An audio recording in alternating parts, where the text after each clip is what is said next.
Welcome back, everyone. Get ready because today we're diving headfirst into a world where music meets cosmology. We're going to be exploring some really fascinating stuff, all thanks to the work of composer and musician Sir Louis Siciliano. Exactly. He's got this whole concept of the music multiverse, and honestly, it's pretty mind-blowing. It really is. You know, what's so cool about Siciliano's work is that he sees music as more than just art. It's like a science, right? Yeah, he sees it as a key to understanding the very fabric of reality. I love that. And the way he blends Western and Eastern musical traditions, like weaving in fractals and quantum mechanics. It's pretty amazing. It's like he's composing with the universe itself. But, okay, before we get too far ahead of ourselves, Right. I think we need to start with a question that's been debated, well, forever. Okay, I'm listening. Is music a universal language? You know, Siciliano definitely seems to think so, and he points to this really interesting anecdote about the legendary jazz saxophonist Charlie Parker. Oh, yeah. I've heard of this. So Parker's improvising over this super complex piece of 12-tone music, and somebody asks him, "What are you playing?" What a great question. And you know what Parker says? Right. He just says, "I'm playing the lakes, the rivers, the trees, the clouds, the sea." Wow. That's beautiful and so simple. It really is. It just captures that idea that music, it can transcend words. It speaks to something deeper, something shared. Exactly. Across cultures, across time. It's powerful stuff. It is. And that idea that there are these shared universal laws, well, that's at the heart of Siciliano's work. It definitely is. He believes that just as Einstein uncovered the laws of relativity that govern the physical universe, there are also underlying harmonic laws. That govern the world of sound. You got it. Okay, I'm with you. So how does that lead us to this music multiverse we keep talking about? All right, so Siciliano developed this system he calls MUMEx, short for Music Multiverse Exploration. Yeah, MUMEx. Think of it as his method for what he calls quantum composition. Okay, so a way of creating music based on these universal harmonic laws. Exactly. So it's like he's, cracked the code of the universe, but through music. That's actually a great way to put it. And what's really cool is that he explains it all using a numerical system. Really? Yeah, so it's accessible, even for people who don't read traditional music notation. That's fascinating. So what about the structure of this musical multiverse? What's it actually made of? Like, what are the pieces? Okay, so picture this.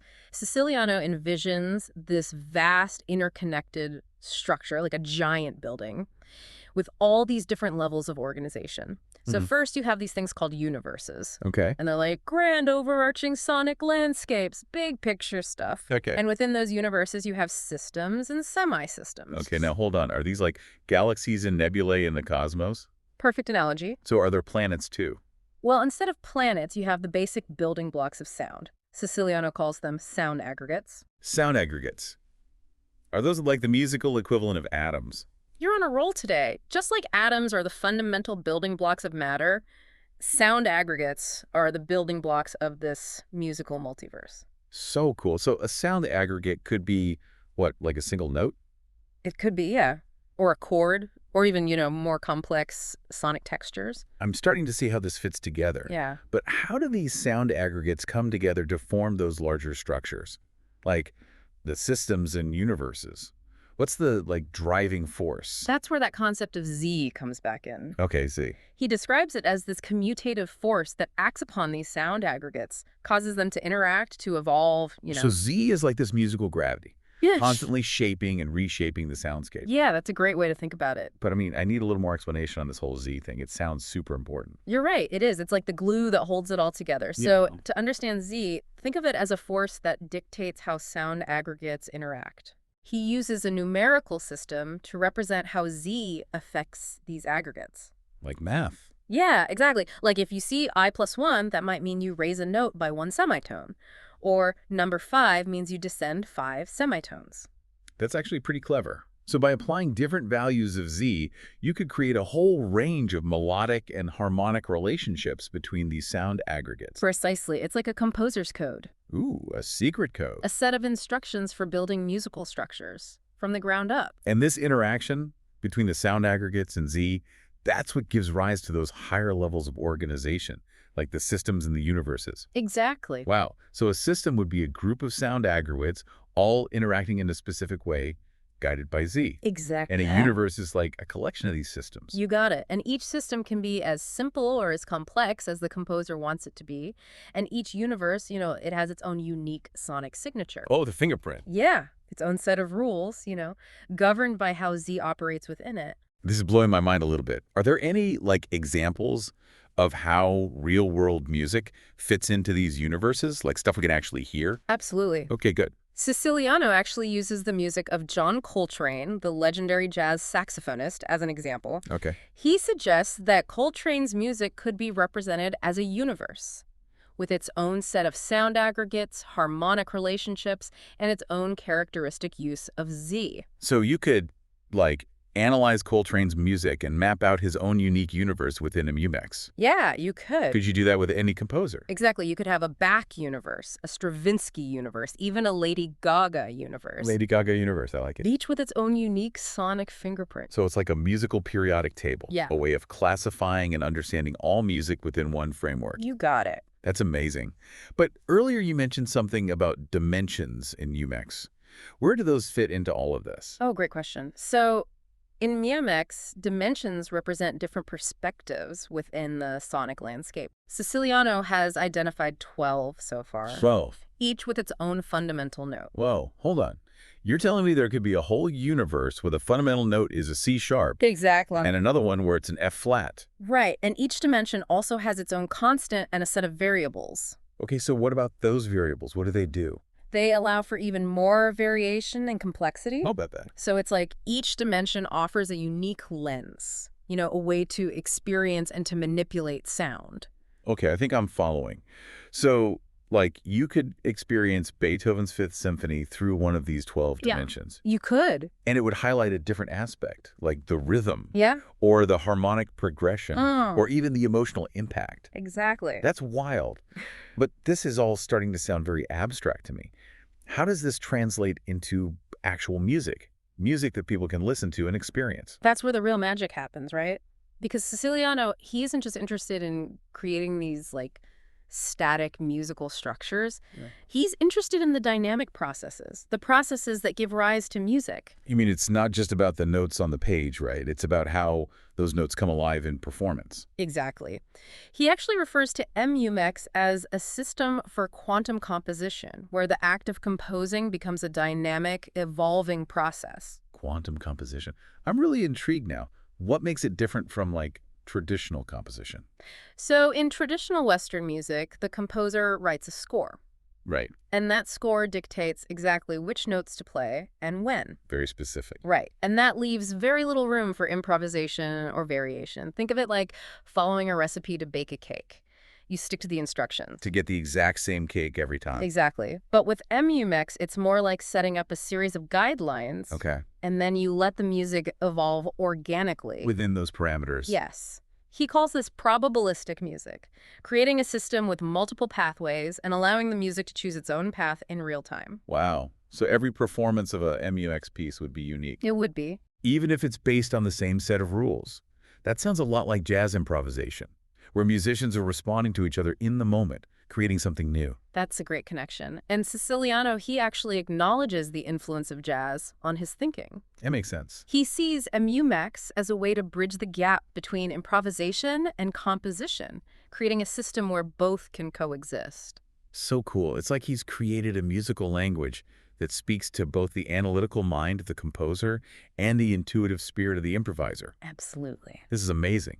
It's not just about creating new music, though, right? Right. Because I remember Siciliano also talks about how this all connects to us as humans. He does. Like, remember those 3 macro levels of music you mentioned earlier? Yes. The music of the soul, the music of the body, and the music of the cosmos. Okay, now how does quantum composition relate to those? Well, Siciliano sees music as a holistic experience, something that connects us to our inner selves, to our physicality, and to the universe around us. And quantum composition, with its emphasis on these dynamic processes and improvisation, well, it allows for a deeper, more embodied connection with the music. I see. It's not just listening passively. Right. It's about actively participating in the creation of sound and allowing the music to move through you. So by embracing quantum composition, we can experience music on a deeper level, a level that connects us with our soul, our body, and even the cosmos. That's the idea. And, that leads us back to Siciliano's vision. To that multidimensional torus structure. Yeah. If music can connect us to all these different levels of being, well, then how does that fit into his vision of the universe itself? That's a perfect transition because I got to admit that multidimensional torus, that's the part that has me really curious. I bet. It's definitely mind-bending. Maybe even a little intimidated. Yeah, I get it. It's a lot to wrap your head around. But I think we can break it down. Are you ready to take a leap into those higher dimensions? I think so. Let's do it. All right, so we're back and ready to go even deeper into this music multiverse. Last time, we covered some pretty intense concepts from Sir Louis Siciliano. Music as a universal language. The idea of a musical multiverse even touched on what this all means for physics and cosmology. It was a lot. Like a crash course in sonic cosmology. Exactly. But now, I'm ready to, roll up my sleeves and get into the nitty-gritty of this MUMEx system. Okay, I like that attitude. Let's do it. You're right. It's time to unpack those specifics. Remember how we talked about those different levels of organization within the music multiverse? Oh, yeah. The universes, the systems. With semi-systems. And those sound aggregates. Okay, so let's zoom in on those. Yeah, let's break it down. Okay, so where should we start? Well, I guess with the building blocks, right? Those sound aggregates that Siciliano keeps talking about. Good place to start. So these are like the fundamental units of sound in his system, kind of like atoms in the physical world. Okay, so sound aggregates are like atoms. Yeah, they can be, single notes, chords, or even more complex sonic textures. Right, right. But if those are the atoms, how do they come together to form those bigger structures like the systems in the universes? Well, that's where Z comes back in. Okay, Z. Remember, that commutative force that's always driving the interaction and evolution of these sonic elements. Oh, yeah, right. It's like musical gravity, pulling those sound aggregates together. But I'm still not totally clear on how Z actually works. Can you give me an example, a real example? Sure. Imagine you have a simple melody, okay, made up of 3 sound aggregates. Okay. C, E, and G. Pretty basic. Mm-hmm.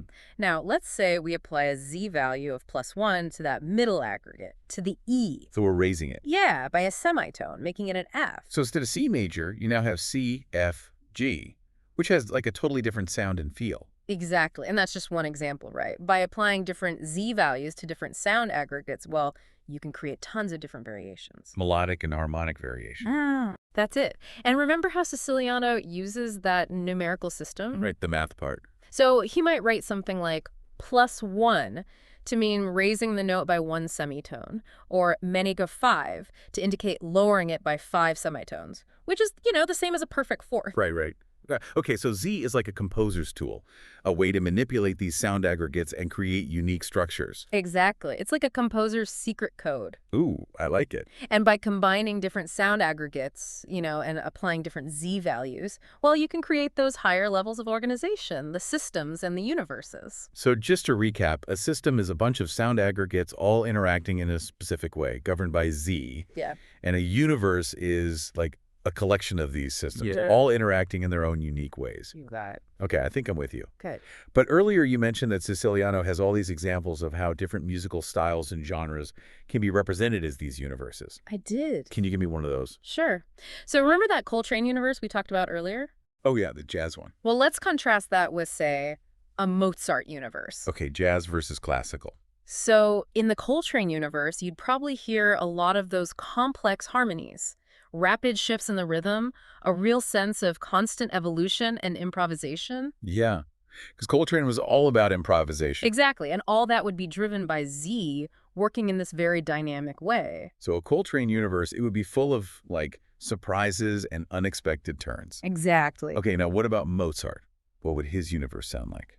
So imagine stepping into the Mozart universe, right?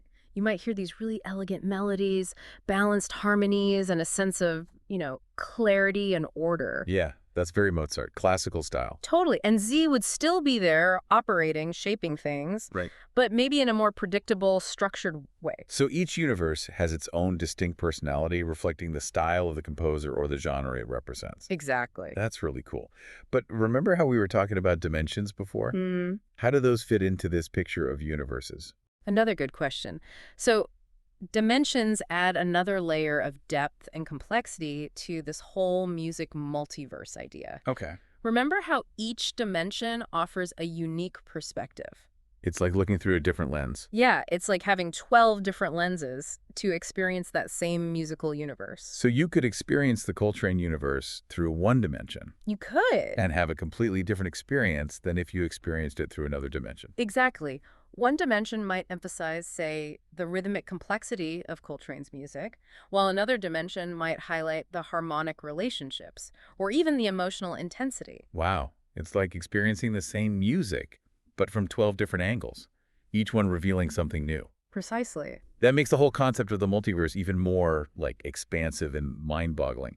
But at the same time, it's starting to feel a bit, I don't know, like a playground for composers. Okay, I see what you mean. How does all of this translate into music that, like, regular people can actually listen to and enjoy? That's a really great question, and it gets to the heart of what makes MUMEx so different.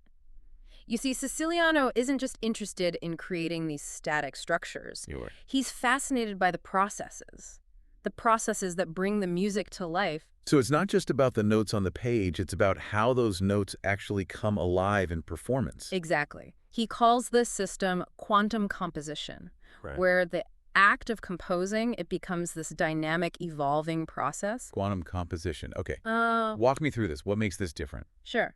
So in traditional Western music, right, the composer writes a score. Yes. In that score, it says exactly what notes to play, when to play them. Very specific instructions. Exactly. Very little room for improvisation or variation, like we were saying earlier, like following a recipe For a cake. to get the same result every time. Okay, but with MUMEx, it's not like that. No, it's more about setting up some guidelines and letting the music kind of unfold on its own. So there's more freedom? Yes. He calls this probabilistic music, creating a system with lots of different possibilities and letting the music choose its own path, in real time. Wow, so like every performance of a MUMEx piece would be unique? It would. Even if it's based on, like, the same set of rules? That sounds a lot like how jazz musicians improvise. You're getting it.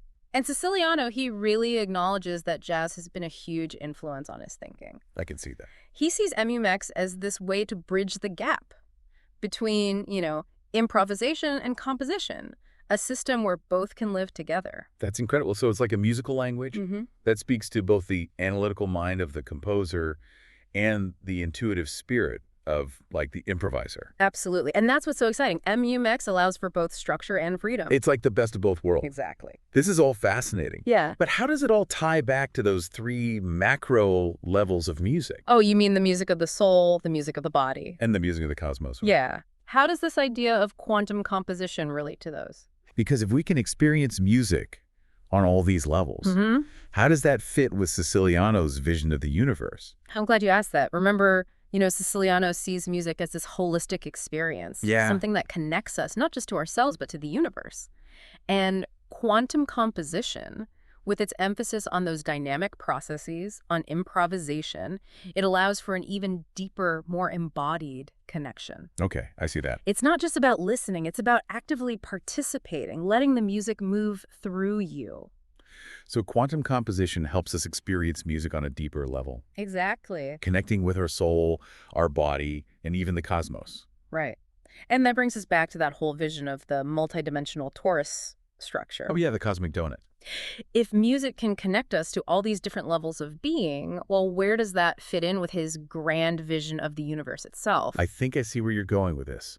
But that multidimensional torus, that's still the part I'm the most curious about. Yeah, And honestly, a little scared of. I hear you. It is a pretty intense concept. But I think I'm ready to try and understand. Okay, good. Ready to take a leap into those higher dimensions. Let's do it. All right, back for the final part of our deep dive. We've been on quite a journey exploring Sir Louis Siciliano's MUMEx system and the music multiverse. We've covered the building blocks, those universes and systems, even dove into those fascinating sound aggregates. And now, it's time to face the music. Yes, it's time for the most mind-bending idea yet, Siciliano's cosmology based on a multi-dimensional torus. I have to admit, this is the part I've been both excited for and kind of dreading. A donut shape in multiple dimensions. It's a wild thought. Yeah, I know, right? But Siciliano's not just pulling this out of thin air. He's drawing parallels to concepts in physics, particularly string theory. Okay, yeah, I remember us talking about that earlier. String theory suggests there might be extra dimensions beyond the three we're familiar with. Right, the ones we can't perceive. Exactly. And that's where this multidimensional torus comes in. Imagine a donut, Okay, a cosmic donut. Got it. but instead of just existing in our three spatial dimensions, imagine it existing in a space with many more dimensions. Some curled up so small we can't even see them. Okay, trying to picture this cosmic donut in a space beyond my comprehension. Now, imagine a flat plane existing inside this multidimensional torus. Inside the donut. Yep, inside the donut. Siciliano's idea is that this plane could move infinitely within that torus. It could explore all these new dimensions and configurations, but it would never return to its exact starting point. Whoa. So it's like this endless journey through this cosmic donut, always exploring, but never going back to the same place. That's a great way to put it. And get this, Siciliano suggests this infinite movement through dimensions could be a model for how the universe itself evolves. Mind blown. So just as that plane in the torus is always exploring new setups, maybe our universe is also on this endless journey through higher dimensions, constantly evolving and changing. That's the idea. It really throws a wrench into our typical way of thinking about the universe as this straight line with a beginning and an end. Right. This is such a different perspective on time and space. It really is, and that's what makes it so fascinating and so challenging, because it forces us to rethink those fundamental assumptions we have about reality itself. So if this model is accurate, if we are on this never-ending journey through a multidimensional torus, what happens to our understanding of the beginning and end of the universe? That's one of the biggest questions this model raises. If there's no returning to the starting point, does that mean there even is a beginning or an end? It might be that these concepts take on a completely different meaning in this framework. I'm starting to realize that maybe it's less about beginnings and endings and more about the journey itself. Exactly. Instead of a straight line, imagine the universe as this cyclical process. Expanding, contracting, always moving through these different dimensional states. It's like that cosmic symphony we were talking about earlier, with recurring themes, constantly evolving and changing, but never exactly the same. Absolutely. And it brings us right back to the idea of music as a universal language, a language that reflects the very structure and evolution of the universe itself. I love how this is all coming full circle. But okay, I have to be honest, this is incredibly exciting, but also a little intimidating. Is there any way to test these ideas? Is there anything out there that actually supports this? You're right to ask that. It's a huge challenge with any theory that pushes the boundaries of our understanding. We're talking about things that are hard to observe, hard to experiment on, at least with our current level of technology. So does that mean we should just ignore these ideas? Just because we can't fully grasp them yet? Absolutely not. History has shown us time and time again that the most groundbreaking ideas often come from those who dare to think outside the box. Sir Louis Siciliano's work may not have all the answers, but it opens up a whole new world of questions and possibilities. And that's what makes this deep dive so thrilling. It's about stretching our minds and opening ourselves to new ways of thinking. It's not always about finding the answers, but about asking the right questions. Couldn't have said it better myself. Who knows, maybe one day with advances in science and technology, we'll have the tools to test these ideas and see if they hold up. But for now, we keep our minds open to new possibilities. I'm already hearing music differently after this deep dive. This music multiverse concept, it's more than just notes and rhythms. It's a whole new way of understanding music, the universe, maybe even reality itself. We've gone from the fundamental building blocks of sound all the way to this incredibly complex cosmological model. And it all seems to connect. It's been a wild ride, and I hope it's inspired everyone listening to see music in a new light. Maybe the universe is this grand symphony, and we're all part of the orchestra, playing our roles in this incredible cosmic composition. That's a beautiful thought to end on. Thank you for joining us on this deep dive into the music multiverse. Keep exploring, keep listening, and keep those minds open. Until next time.